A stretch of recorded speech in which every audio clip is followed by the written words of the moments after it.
Nesse vídeo, a gente vai falar um pouco sobre os 4 tipos de hipersensibilidade imune. A hipersensibilidade imune, ela também é chamada de alergia e ela ocorre após a sensibilização por um agente que ele pode ser externo ou interno, né, exógeno ou endógeno, e a gente vai conhecer um pouco dos mecanismos envolvidos nesse tipo de reação. Eu falei que ela pode ser exógena ou endógena. E aí, como que isso funciona? Exógena é quando ela é causada por um agente de fora do organismo que vai causar a sensibilização. Endógena, que também pode ser chamada de autoimune, é quando um agente interno do organismo é responsável por essa sensibilização. A hipersensibilidade tipo 1, também chamada de imediata ou anafilática, por causa da forma como ela age, é a primeira que a gente vai estudar. Para você ter uma reação na hipersensibilidade tipo 1, você precisa ter uma sensibilização prévia, que vai ser o primeiro contato que você vai ter com o antígeno. Geralmente, no caso da hipersensibilidade tipo 1, esses antígenos eles são exógenos, ou seja, eles são parte de alguma coisa que não são do corpo do organismo. Então, o organismo ele vai entrar em contato com esse antígeno. Vamos pegar, por exemplo, o caso de uma pessoa que tem uma alergia à abelha. Então, a primeira picada que a pessoa recebe vai ser essa picada de sensibilização. Então, esse antígeno ele vai ser apresentado ao linfócito TCD4. Esses linfócitos T, eles vão produzir citocinas que vão agir de forma mediadora, induzindo os linfócitos B a produzirem anticorpos IgE, que são anticorpos de alta especificidade. Depois disso, esses anticorpos eles vão ser apresentados a mastócitos e basófilos. As verdadeiras reações alérgicas ou anafiláticas, elas vão ocorrer depois que houve essa sensibilização prévia nos contatos subsequentes com esses antígenos. Porque agora eu tenho os mastócitos e os basófilos já com esses anticorpos, e aí vai ocorrer uma reação cruzada entre essas células e o antígeno, e você vai ter a reação. E essa reação, ela pode ser local, mas ela também pode ser sistêmica. Ela pode gerar inchaço, ela pode gerar edema, ela pode gerar prurido, ela pode gerar reações. E em alguns casos,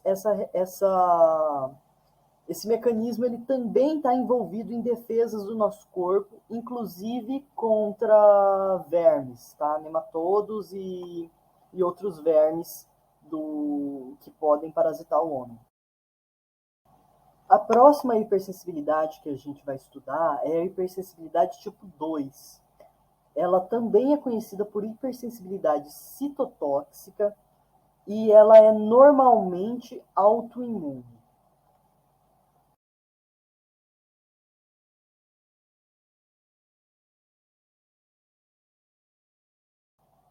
Nesse caso, o organismo, por algum motivo, pode ser genético ou pode ser causado por alguma doença, ele produz anticorpos que se ligam a componentes das próprias células do organismo.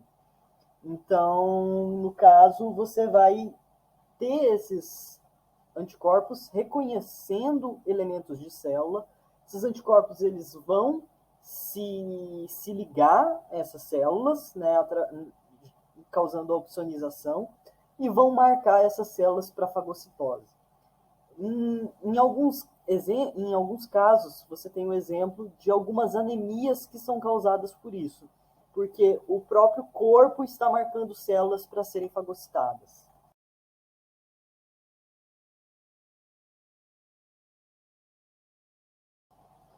E o próximo caso é a hipersensibilidade tipo 3, também chamada de citotoxicidade mediada por imunocomplexos. Esse é um caso, ele é um pouquinho mais complicado, mas ele é um dos tipos de hipersensibilidades mais comuns em alguns casos, como, por exemplo, na doença do soro. Né? O que acontece nesse caso?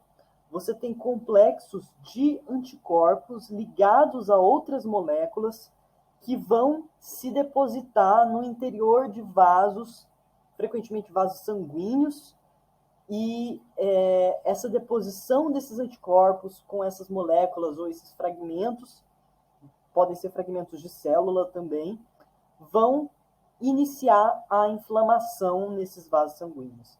Então, eu falei o exemplo da síndrome do soro, que acontece em casos de tratamentos por soro antiofídico, porque os anticorpos produzidos através da resposta ao soro antiofídico podem se depositar nas paredes das células. E em outros casos, você tem alguns tipos de artrite que também estão relacionados a esse tipo de hipersensibilidade. E no último caso, a gente tem a hipersensibilidade tipo 4 ou tardia, que ocorre quando você tem um contato contínuo com algum antígeno que vai ser detectado pelas células T. E as células T, elas são as grandes mediadoras nesse tipo de hipersensibilidade, porque elas vão induzir a maturação de macrófagos com grande potencial de dano tecidual, e a longo prazo você vai ter uma reação bastante grave, uma reação que pode acarretar perda de tecido, perda de órgão, perda de função, especialmente em caso de órgãos transplantados, mas em casos de dermatite de contato você também pode ter uma grande perda do tecido da pele. E é isso, pessoal. Muito obrigado. Acho que esse foi todo o vídeo.